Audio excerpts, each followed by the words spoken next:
Inspire ला मी join झालो 6 महिन्यापूर्वी. हेमंत सर आणि मी एका कॉमन प्लॅटफॉर्म वरती साधारणतः गेल्या 2.5-3 वर्षापासून आम्ही एका कॉमन प्लॅटफॉर्म वरती कायम भेटायचो. माझी पण इच्छा होती की या क्षेत्रात काहीतरी सुरू करायचं. हेमंत सर या क्षेत्रात गेले 6 वर्ष काम करतच होते, तर त्यांनी मला ऑफर केलं की जयेश सर आपण एकत्र जर काम केलं तर अजून छान होईल. So I joined Inspire and here I am in front of you. While doing that, मी लाईफ कोच चं सर्टिफिकेशन एक घेतलं आणि where I can coach people one to one to find out the good points in their life which they can use to further their lives.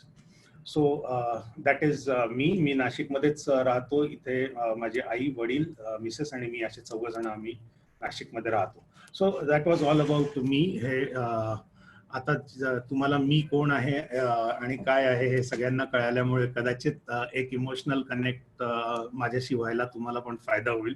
आणि on that note आपण नेटवर्किंगच्या फायद्यांकडे आपण पुढे जाऊयात. So नेटवर्किंगचे फायदे आपण ब्रीफली घेऊयात की naturally if you have a good network तर यू आर वेल कनेक्टेड, की तुमच्या सगळ्या ठिकाणी ओळखी असतात. साहजिकच लोकही तुम्हाला ओळखतात आणि ज्याचं चांगलं नेटवर्क असतं त्याला असे लोक ओळखतात की ज्या लोकांना ते ओळखत नाहीत. म्हणजे थोडक्यात जर माझं नेटवर्क खूप चांगलं असेल तर माझ्या मित्रांचे मित्र पण मला ओळखतील, नॉट नेसेसरी की मी त्यांना ओळखू शकेल. You are easily accepted anywhere, की नॅचरली आपल्या खूप ओळखी असल्या, समजा एखाद्या नवीन ग्रुपला आपण जॉईन झालो, एखाद्या नवीन क्लबला जॉईन झालो तर नॉर्मली हे थोडंसं ऑकवर्ड सिच्युएशन सुरुवातीला असते. जर तुम्ही वेल कनेक्टेड असाल, तुमचं नेटवर्क चांगलं असेल तर नॅचरली तिथे 1-2 लोक तुमच्या ओळखीचे असतात आणि त्याच्यामुळे तिथला तुमचा ऍक्सेप्टन्स लोकांचा हा सोपा असतो.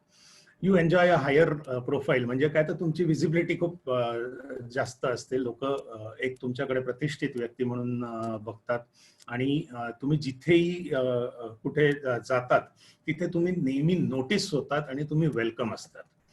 तुमचं naturally you have a bigger friend circle, कारण ओळखी आपण वाढवत जातो. दरवेळेला आपण ओळखी वाढवतो. 10 लोकांशी जर आपली ओळख झाली तर त्याच्यातल्या एखाद दुसऱ्या व्यक्तीशी आपलं कनेक्शन हे जास्त काय म्हणता येईल डीप होतं आणि ते आपले फ्रेंड बनतात. नॅचरली आपण जेवढ्या लोकांना भेटतो तेवढे सगळे तर आपले मित्र होत नाहीत, पण जितक्या जास्त लोकांना तुम्ही भेटाल तितके तुमचे मित्र पण जास्त होतील.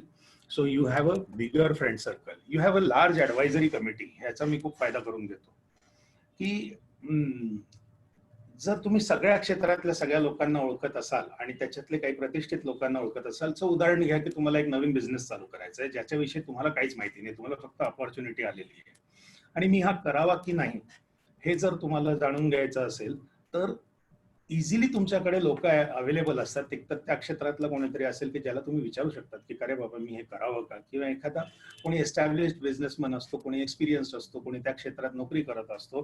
So you can sick advice and get it very easily. आणि ह्या सल्ल्याची आपल्याला कोणीतरी कायम सल्ला देण्यासाठी अवेलेबल असण्याचं महत्त्व मी तुम्हाला वेगळं काही पटवून देण्याची गरज नाही.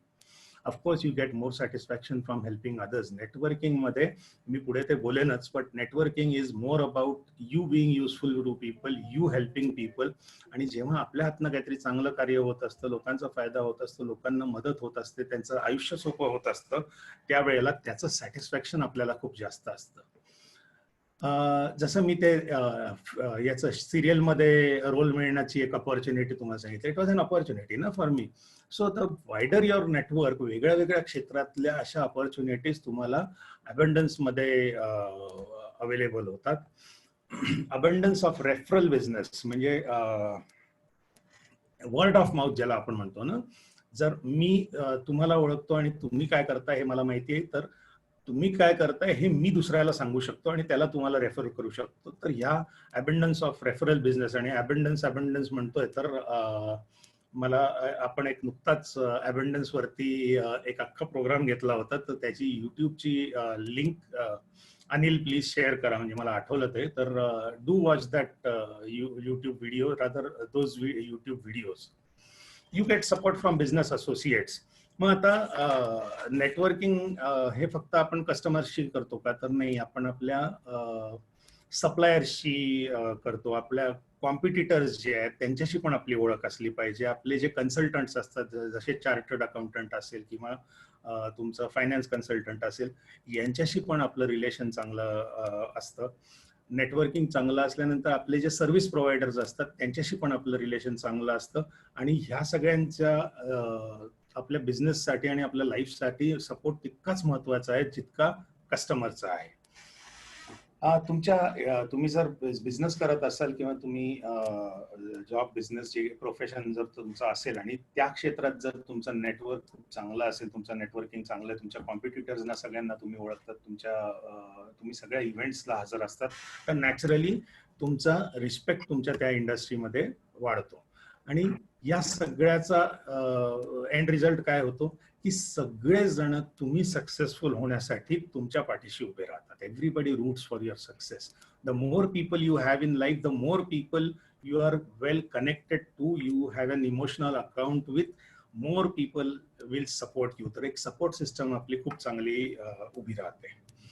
So moving on from the advantages, तर हे एवढे ॲडव्हान्टेजेस जर आहेत तर हे नक्की नेटवर्किंग करायचं कसं मग?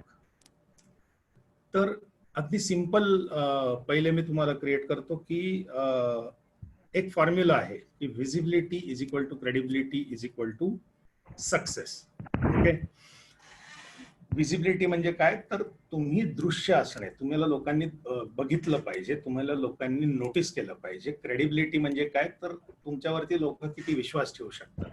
आणि ज्याच्याकडे व्हिजिबिलिटी असते आणि क्रेडिबिलिटी असते तो नॅचरली सक्सेसफुल होतो. कारण एक अशी म्हण आहे की if people see you they will trust you, if people trust you they will give you business.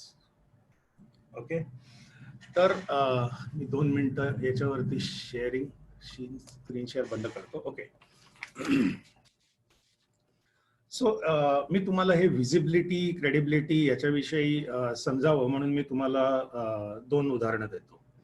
एक तर मी एका BNI नावाच्या संस्थेचा, एका business networking international, that is the name of the full name of BNI या संस्थेचा मी गेले 3 वर्ष मेंबर आहे. आणि सप्टेंबर 2017 ला मी BNI जॉईन केली. सप्टेंबर 2017 ते डिसेंबर 2017 4 महिन्यांना मी रोज दर आठवड्यातनं एकदा मीटिंग असते त्यांची, फिक्स्ड गुरुवारी सकाळी मीटिंग असते. दर गुरुवारी मीटिंगला मी 5 मिनिटं आधी पोहोचलो तिथे की हॉलमध्ये एंट्री मारली मीटिंग हॉलमध्ये की जाऊन माझ्या खुर्चीत बसून घ्यायचो. मीटिंग सुरू झाली. मीटिंगमध्ये प्रत्येक मेंबरला 30 सेकंद स्वतःचं इंट्रोडक्शन द्यायचं असतं, स्वतःच्या बिझनेस विषयी बोलायचं असतं. एक्झॅक्टली 30 सेकंद, जमलं तर 29च, एवढा वेळ मी माझ्या बिझनेस विषयी उभं राहून बोलायचो, बसून घ्यायचो. मीटिंग झाली की 20 मिनिटात माझा ब्रेकफास्ट संपवायचो. कोणाशीही बोलायचो नाही, कारण कोणाशी बोललो तर माझा वेळ जाईल. 10 वाजेच्या मला ऑफिसला पोचायचं असायचं. 10:20ला त्या दिवशी मी ऑफिसला पोचायचो आणि फील सो प्राऊड की अरे वा, मी हे करून सुद्धा मी ऑफिसला वेळेत पोचलो. 4 महिन्यात मला साधारणतः 34,000 रुपये मला बिझनेस मिळाला. मी विचार करायला सुरुवात केली होती की एकंदर this BNI is a waste of time, की हे एवढे हल्ले पैसे भरले. त्या मी 3 वर्षापूर्वी त्याची साधारणतः 30,000 रुपये फी भरली होती. दर महिन्याला मी त्याची फी भरायचो. By the end of 1 year I would have spent something like 60-70,000 rupees. आणि 34,000 रुपयाचा बिझनेस मला मिळाला. प्रॉफिट नाही झाला. 4 महिन्यात 34,000 रुपयाचा बिझनेस म्हणजे मला 1,000 रुपयाचा प्रॉफिट असेल. So I was finding it monumental waste of time. आणि असं वाटत होतं की आता आपण अजून 1 महिनाभर बघूयात आणि सोडूयात. तेव्हा मी ना BNIचं एक मेंबर सक्सेस प्रोग्राम नावाचं एक ट्रेनिंग मी अटेंड केलं. तेही खूप रिलक्टंटली अटेंड केलं. मी BNIच्या बाकीच्या सोशल इव्हेंट्समध्ये वगैरे देखील अजिबात पार्टिसिपेट करायचो नाही. तर ते ट्रेनिंगला ते सारखं सांगायचे की ते पहिल्या 3 महिन्यात करणं कंपल्सरी असतं, पहिल्या 3 महिन्यात करणं कंपल्सरी असतं. तर मी आपलं 4थ्या महिन्यात ते ट्रेनिंग अटेंड केलं. पण ते ट्रेनिंग मी जेव्हा अटेंड केलं ना, तेव्हा त्याच्यात मी एक फॉर्म्युला त्यांनी सांगितला की visibility, VCP, visibility is equal to plus credibility is equal to profitability. Okay. मी इथे प्रॉफिटेबिलिटी हा शब्द अशा करता वापरला नाही, because that is very much in the business sense. आणि मला मी म्हणून सक्सेस म्हणालो इथे, की visibility is equal to credibility is equal to success. त्यांचं म्हणणं होतं visibility plus credibility leads to profits. आणि मग मला या विजिबिलिटी या विषयावरती मला ऐकायला मिळालं आणि I realise what I was doing wrong for the past 4 months. जे मागचे 4 महिने होते ना, मी काय करायचो, माझ्याकडनं जे मिनिमम एक्सपेक्टेड आहे ते मी करायचो. So I was like that fly on the wall, की मी त्या मीटिंग रूम मध्ये गेलो ना, तर भिंतीवरची माशी आपण नोटीस करतो का नाही करत, तसा मी होतो, की त्या भिंतीवरची माशी सारखा जाऊन चिकटून घ्यायचो. मीटिंग संपली, नाश्ता केला की आपलं पळून आले. दुसऱ्या दिवशीपासनं या ट्रेनिंगच्या मी काय सुरू केलं, तर जो अटेंडन्स टेबल असतो, त्या अटेंडन्स टेबलवरती अटेंडन्स कोऑर्डिनेटरच्या शेजारी मी जाऊन बसायला लागलो. आणि सकाळी प्रत्येक जण जो एंट्री करायचा तो त्या अटेंडन्स टेबलला साईन करायला यायचा. तर मी उठून त्यांना गुड मॉर्निंग म्हणायचो, वेलकम म्हणायचो, आणि I used to shake their hand. This was the training was exactly on 24th of December. त्याच्यानंतरचा जो गुरुवार होता त्या दिवशी तेव्हापासून मी हे सुरू केलं. सो साधारणतः जानेवारी लेटेस्ट आपण सुरू केलं असेल मी हे. आणि जानेवारीपासून ते मार्च पर्यंत माझी विजिबिलिटी एवढी त्या चॅप्टरमध्ये वाढली. मग मी मीटिंग मध्ये जास्त कॉन्ट्रीब्यूट करायला लागलो, काही विचारला प्रश्न त्याची उत्तरं द्यायला लागलो. मी सोशल इव्हेंट्स जे व्हायचे त्याच्यात काहीतरी रोल घ्यायचो, की चला मी पैसे कलेक्ट करतो, चला मी अटेंडन्स मार्क करतो. सो मार्च मध्ये I was selected on the membership committee of BNI. आणि मार्च मध्ये I was also appointed officially the attendance coordinator. त्याच्या 6 महिन्यात I became the vice president of the chapter, which is also the president or the chairman of the membership committee. आणि हे सगळं करता करता तिथून मला बिझनेस पण जास्त जास्त मिळत गेला. आणि it ultimately ended up in me getting a business of 1,10,84,251 in a period of 2 years.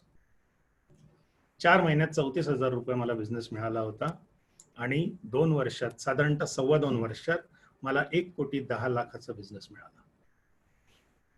This is what is visibility. Visibility म्हणजे लोकांनी तुम्हाला नोटीस करणं, तुम्ही तुमचं जे काही चांगलं काम करतात ते चांगलं काम लोकांना लक्षात येणं. जेव्हा त्यांना ते लक्षात येतं त्यावेळेला हे लोक तुमच्यावरती विश्वास ठेवायला लागतात. आणि एकदा विश्वास ठेवायला लागला की लोक तुम्हाला बिझनेस द्यायला, तुम्हाला हेल्प करायला, सपोर्ट करायला सुरुवात करतात. आता हेच उदाहरण, हे झालं माझं बिझनेसचं उदाहरण, हे झालं एका मेंबरशिप क्लब पुरता लिमिटेड. पण हेच जर खऱ्या आयुष्यात जर आपण हे उदाहरण बघायचं झालं तर एक